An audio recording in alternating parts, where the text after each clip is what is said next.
ملکی سیاست کا مستقبل کیا ہے؟ ملک میں سیاسی بحران کی جو صورتحال اس وقت موجود ہے یہ نئی نہیں۔ ماضی میں بھی سیاسی جماعتیں ایک دوسرے کے خلاف ایسی مہاجرائیاں کرتی رہی ہیں۔ ملک میں اس وقت دو سیاسی دھڑے موجود ہیں، ایک عمران خان اور ان کے حمایتوں کا، جبکہ دوسرا پاکستان ڈیموکریٹک موومنٹ کا، جس میں عمران خان کی مخالف تمام جماعتیں شامل ہیں۔ موجودہ دور میں سیاسی جماعتوں کے مابین مہاجرائی کے بعد یہ کہنا انتہائی دشوار ہے کہ آئندہ چند دنوں اور چند ہفتوں میں کیا ہوگا۔ بس یہ پیشین گوئی کی جا سکتی ہے کہ آنے والے دنوں میں اس بحران میں اضافہ ہوگا، اور جتنا اس میں اضافہ ہوا اتنا ہی انتشار اور بدامنی میں اضافہ ہوگا۔ پی ڈی ایم حکومت اور تحریک انصاف کے درمیان بڑا تنازع انتخابات ہیں۔ عمران خان اور ان کی جماعت کی ڈیمانڈ ہے کہ ملک میں انتخابات کرائے جائیں، جبکہ پی ڈی ایم میں شامل جماعتیں انتخابات کے حق میں نہیں۔ ان کا کہنا ہے کہ انتخابات کے دوران امن خراب ہونے کا خدشہ ہے۔ حکومت نے عمران خان کو مختلف مقدمات میں بھی مصروف رکھا ہوا ہے اور عمران خان کی گرفتاری کے لیے کوشاں ہیں۔ اگر عمران خان کو گرفتار کر لیا جاتا ہے تو یقینی طور پر ملک کا امن خراب ہوگا۔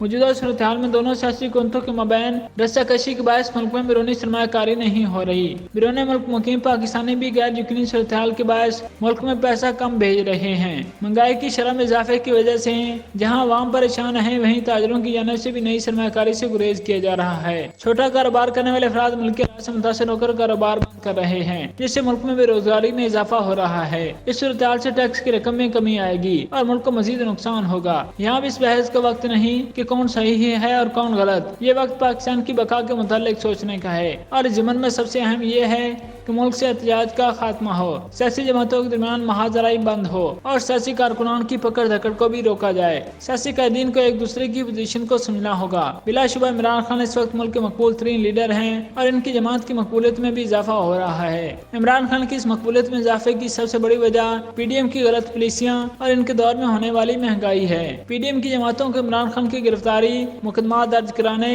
اور تحریک انصاف کے کارکنوں کو گرفتار کرنے سے گریز کرنا ہوگا۔ عمران خان کو بھی اس بات کو مان لینا چاہیے کہ تمام تر مقبولیت کے باوجود وہ قانون سے بالاتر نہیں، نہ ہی وہ کسی جماعت کو ملکی سیاست سے بے دخل کر سکتے ہیں۔ ماضی میں ایسی صورتحال میں نوابزادہ نصر اللہ اور پیر مردان شاہ جیسی شخصیات سیاسی جماعتوں کو ایک ٹیبل پر لانے میں کردار ادا کرتی تھیں۔ افسوس کہ یہ لوگ اب موجود نہیں۔ ایسے میں ملکی اداروں کو اپنا کردار ادا کرنا ہوگا۔ عدلیہ، بیوروکریسی اور اسٹیبلشمنٹ کو مذاکرات سے ملک کے دونوں سیاسی دھڑوں کو ایک دوسرے کے خلاف لفظی گولہ باری اور انتقامی کارروائیوں سے روکنا ہے۔ اس انتشار کے خاتمے کے لیے ملک میں بروقت انتخابات بھی اہمیت کے حامل ہیں۔ بہتر یہ ہے کہ ملک میں عبوری حکومت قائم کی جائے اور اس سلسلے میں ملک کی تمام بڑی جماعتوں سے مشاورت کے بعد ایسے افراد پر مشتمل حکومت بنائی جائے جس سے کسی کو اختلاف نہ ہو۔ ملک میں شفاف انتخابات کے لیے تاخیری حربوں کا استعمال کی بجائے آئینی طریقہ کار کے مطابق عبوری حکومت کو 3 ماہ میں انتخابات کرانے کا ٹارگیٹ دیا جائے۔ بہتر یہ ہے کہ ملک میں الیکٹرانک ووٹنگ کے نظام کو رائج کیا جائے، اور اگر یہ ممکن نہ ہو تو فوج کی مدد لی جائے تاکہ انتخابات میں دھاندلی کے عنصر کو بھی ختم کیا جا سکے۔ سیاسی جماعتیں بھرپور انداز میں اپنی انتخابی مہم کا آغاز کریں،